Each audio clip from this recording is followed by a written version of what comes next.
Hello મોટી બા, હવે બધી જ ઘડીઓ જોડાઈ ગઈ છે.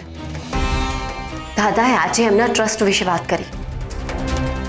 દાદાએ એમની બધી જ મિલકતનો ટ્રસ્ટ બનાવીને વર્ષો પહેલા જ પિંકીના નામે કરી દીધો છે. હવે મને આખી રમતનો હેતુ સમજાઈ ગયો છે. ગીતાની નજર પિંકીના નામ પર રહેલા ટ્રસ્ટ ઉપર છે અને એટલે જ એને આખું ષડયંત્ર રચ્યું છે. बेटा समय समयनी વાત છે. આજે જેને લોકો રંગ કહે છે, કાલે જ લોકો એને ડાઘ કહેશે.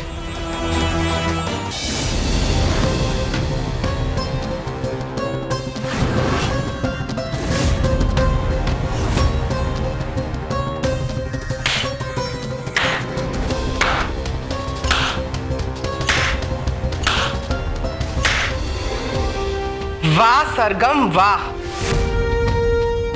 સરગમ કે પછી સંગીતા, એક જે હોય તે, આ દિવસ સુધી તે અમને બધાને મૂર્ખ જ બનાવ્યા ને.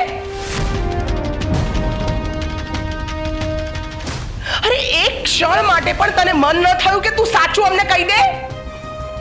લજ્જા આંટી, મેં ક્યારેય કોઈને નથી છેતર્યા. હા જુઓ તો ખરા. અરે જુઠ્ઠું બોલવાની પણ હદ હોય છે સરગમ. ખાસ તો કર્મની કઠિનાઈ છે કે સાચા માણસે હંમેશા પ્રૂફ આપવા પડે છે અને ખોટા માણસની વાતનો વિશ્વાસ બધા બહુ સરળતાથી કરી લે છે. પણ હું સાચું કહું છું, હું જે જીવન જીવતી હતી હું એને જ મારી હકીકત માનતી હતી. મને નથી ખબર કે શું થયું, કેવી રીતે સરગમ બની ગઈ અને કંઈ નથી સમજાતું. ના, હું નથી માનતો. તું અત્યારે પણ કંઈક છુપાઈ રહી છે. તું જે બોલી રહી છે ને એમાં કંઈક ખૂટી રહ્યું છે. કેટલું સારું હોત જો તમારા બધા પ્રશ્નોના જવાબ મારી પાસે હોત, પણ અત્યારે મારી પાસે જવાબ કરતા પ્રશ્નો વધારે છે. સંગીતા, હવે આપણે નીકળવું પડશે. દાદા આપણી રાહ જોતા હશે.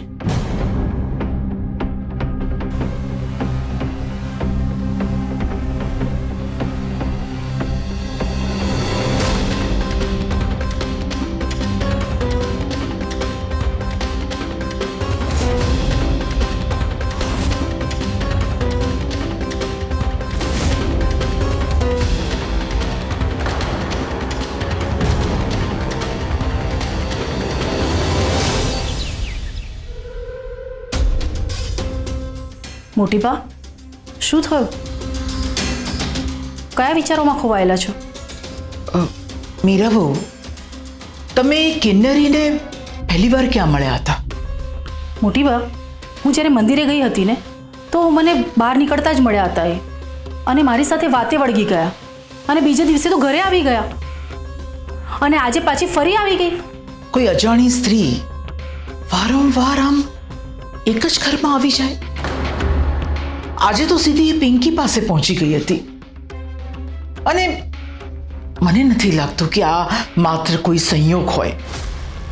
એવું ના હોય કે આપણે કંઈક એવું નથી જોઈ રહ્યા જે આપણે જોવું જોઈએ. હા મોટી બા, મને પણ એવું જ લાગે છે. કંઈક તો છે. એ જ્યારે પિંકીને હલવો ખવડાવી રહ્યા હતા ને ત્યારે એના ચહેરા પર કંઈક અલગ જ લાગણી હતી, જાણે વર્ષોથી એને ઓળખતી હોય. પોલીસને બોલાવવાની વાત કરી ત્યારે પણ ગીતા ગભરાઈ ગઈ હતી. કંઈક તો છે જે આપણાથી એ છુપાવી રહી છે અને મને લાગે છે કે એ કિન્નરીનો પિંકી સાથે પણ કંઈક સંબંધ છે અને ગીતા એ વાત દબાવી રહી છે. તો હવે શું કરીશું? મીરા બહુ, તમે કહ્યું ને કે તમને મંદિરે મળી હતી, તો ચાલો આપણે મંદિરે જઈએ. ત્યાં કોઈકનું કોઈક તો એને ઓળખતું જ હશે કે એ ક્યાં રહે છે, એ કોણ છે અને આપણા ઘરે વારંવાર શું કામ આવે છે. આ બધું જાણવું બહુ જ જરૂરી છે મીરા બહુ. હા મોટી બા, ચાલો અત્યારે જ જઈએ.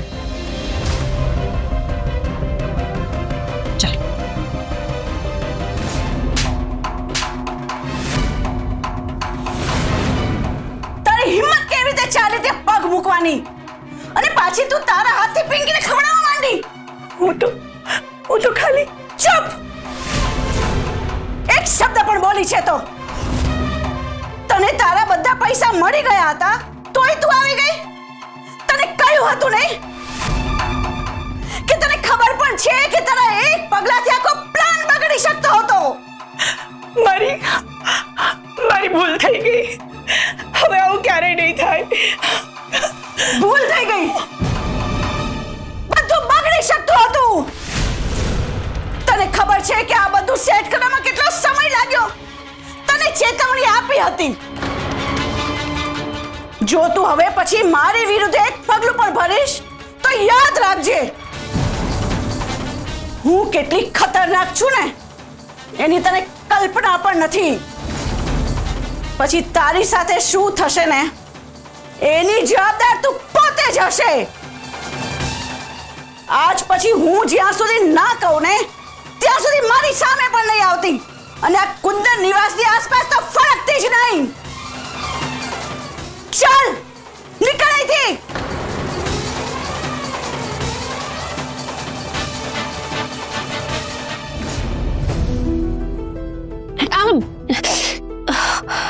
Sorry mummy. કોઈ વાંધો નહીં, હું ચેન્જ કરીને આવું છું કે.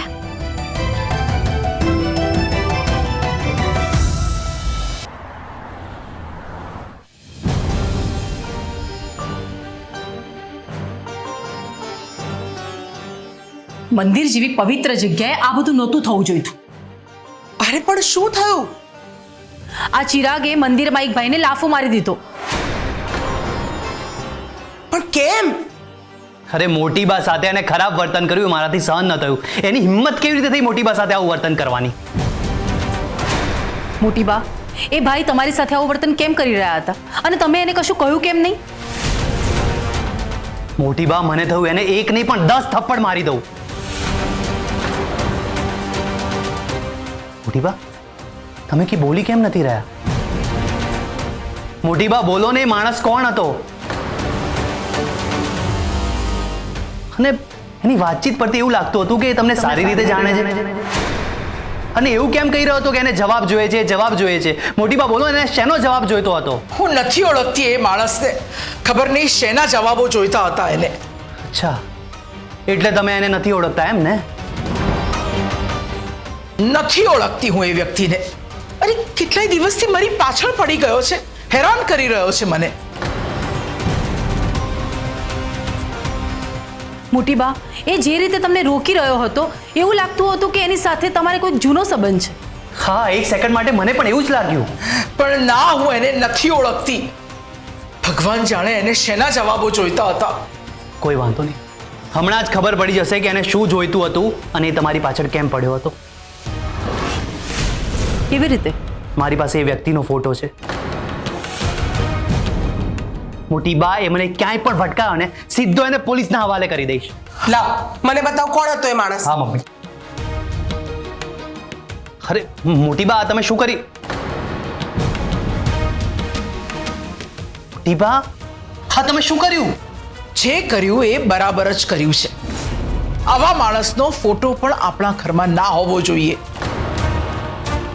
અરે પણ મોટી બા, ચિરાગે આમાં શું ખોટું કર્યું છે? અરે એ વ્યક્તિનો ફોટો હોય તો એની વિગત તો આપણે જાણી શકીએ ને.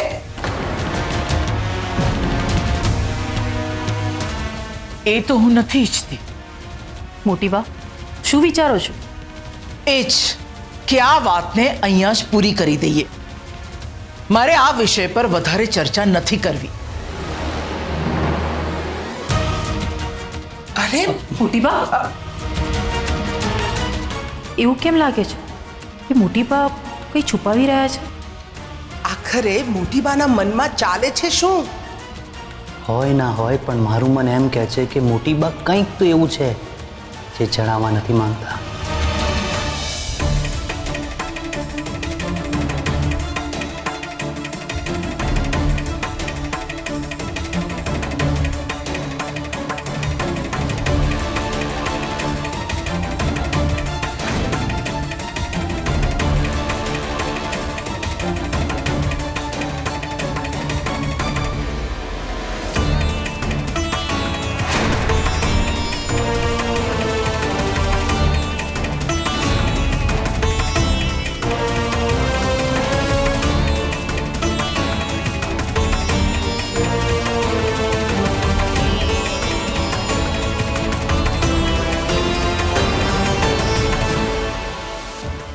જો વર્ષોથી એમનો એમ જ સાચવીને રાખ્યો છે તો પછી આ ડાયરી ક્યાં ગઈ?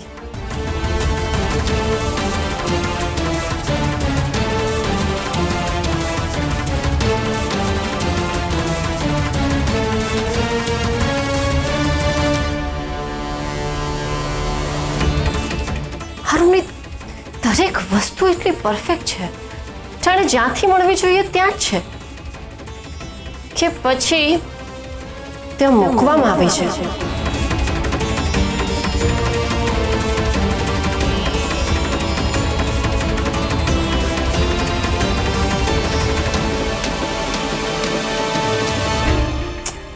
હારુની બધી વસ્તુઓ આટલી કાળજીથી શું કામ રાખવામાં આવી છે?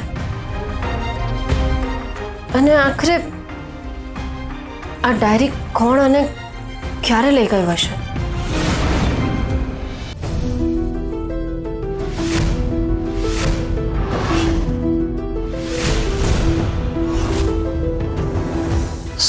સંગીતા, દાદુ, પહેલા મને પણ વિશ્વાસ નહોતો જ આવ્યો. મને પણ આવો જ આઘાત લાગ્યો હતો. પણ જુઓ, આપણી સંગીતા પાછી આવી ગઈ.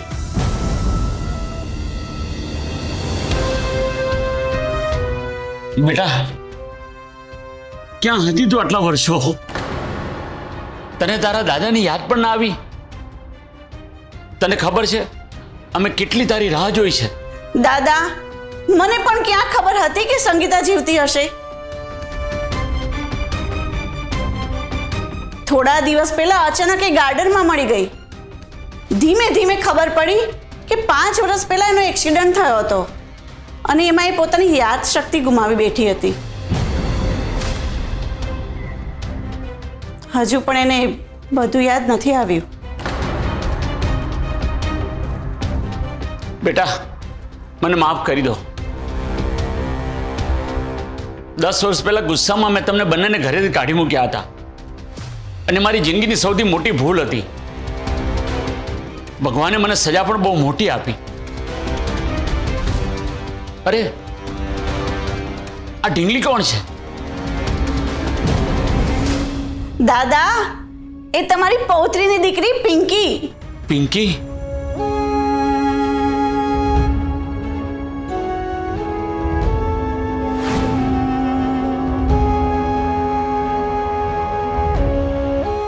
પિંકી? તમે પિંકીને નથી ઓળખતા? ના, એનું કારણ તું જ તો છે.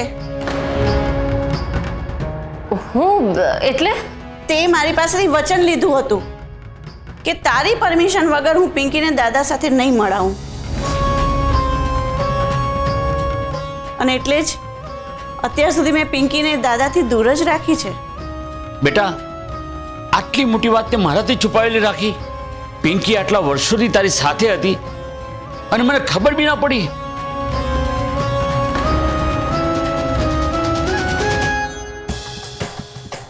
કોઈમાં આવું વચન શું કરવા લે? એની પાછળ શું કારણ હોય? અને સંગીતાએ આવું વચન ક્યારે લીધું હશે? સંગીતાનું 5 વર્ષ પહેલા ગુમ થવું, પિંકીની ઉંમર અને જે રીતે ગીતા કહે છે કે મારો એક્સિડન્ટ થયો હતો, આ બધું કંઈ મેળ નથી ખાતું. દાદુ, હવે અમને બધાને છે ને બહુ જ ભૂખ લાગી છે. તમે બહારથી ખાવાનું મંગાવશો કે આટલા વર્ષો પછી પાછી આવેલી દીકરી પાસે રસોઈ બનાવડાવશો? ના, હવે તો પાર્ટી થશે. હું હમણાં જ ઓર્ડર કરું છું.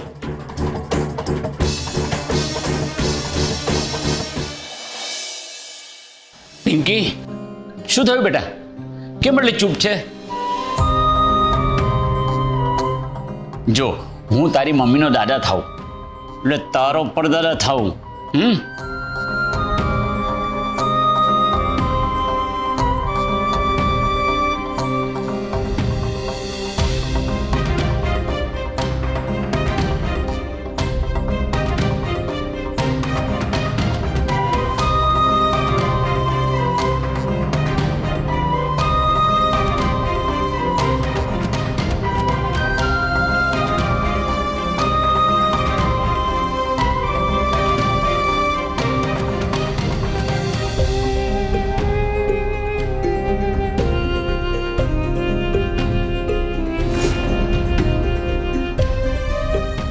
દર મહિને તમને બંનેને પત્રો લખતો હતો, પણ મોકલતો નહોતો. ક્યાં મોકલવા એ ખબર નથી ને. મને તો એમ હતું કે સંગીતા દુનિયામાં નહીં હોય, પણ મેં એને મારા દિલમાંથી બહાર નથી જવા દીધી.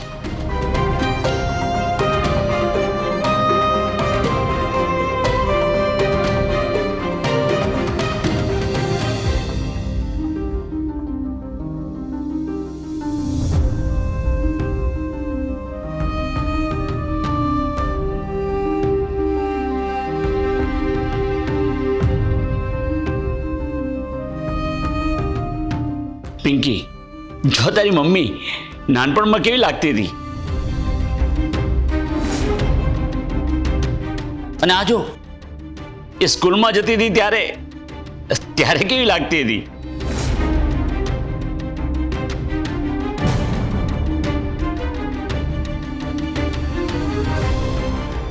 મારો એક પણ દિવસ એવો નથી ગયો કે જ્યારે મેં તમને બંનેને યાદ ન કર્યા હોય. અને પિંકી, એનો તો મેં ક્યારેય જોઈ પણ નથી, પણ એ મારા લોહીની વારસદાર છે, એટલે મેં મારી તમામ મિલકતની અંદર પિંકીને ટ્રસ્ટી તરીકે નામ રાખ્યું છે. મને એમ હતું કે મારી પૌત્રીની દીકરી જીવતી હશે તો એને ક્યારેય કોઈની સામે હાથ ફેલાવવો નહીં પડે.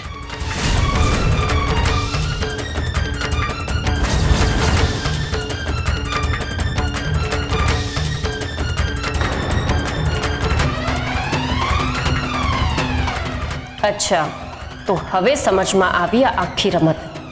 આ જે છે પૈસા માટે થયું છે, ટ્રસ્ટ માટે થયું છે. ગીતાની નજર પિંકીના નામે બનેલા ટ્રસ્ટ પર છે. ગીતા, હવે મને આખો ખેલ સમજાઈ ગયો છે.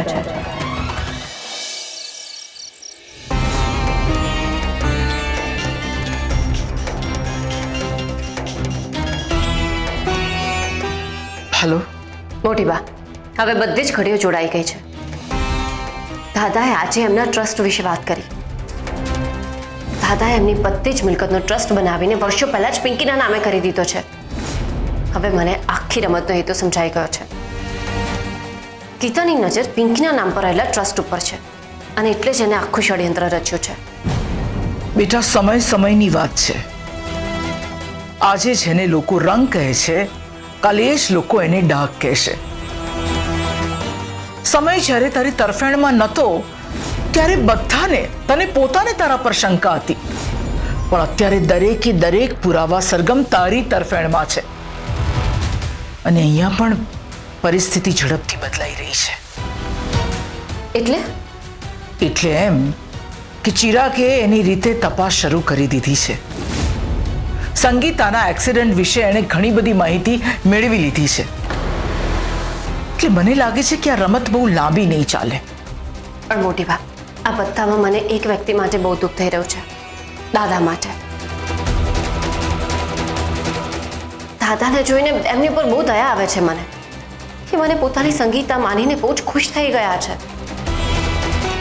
અને એમની સામે જે આખું નાટક થઈ રહ્યું છે એ વાતથી સાવ અજાણ છે. અને સાચું કહું તો એમની સામે આ રીતે જીવવામાં મને પણ બહુ જ ગિલ્ટી ફીલ થઈ રહ્યું છે. હું તને સમજી શકું છું સરગમ. આપણે જેના માટે આટલી રાહ જોઈ હોય, જેના માટે આપણે આટલા સપના સેવ્યા હોય, અને એ હકીકતથી આપણે સાવ અજાણ હોય તો કેવું લાગે.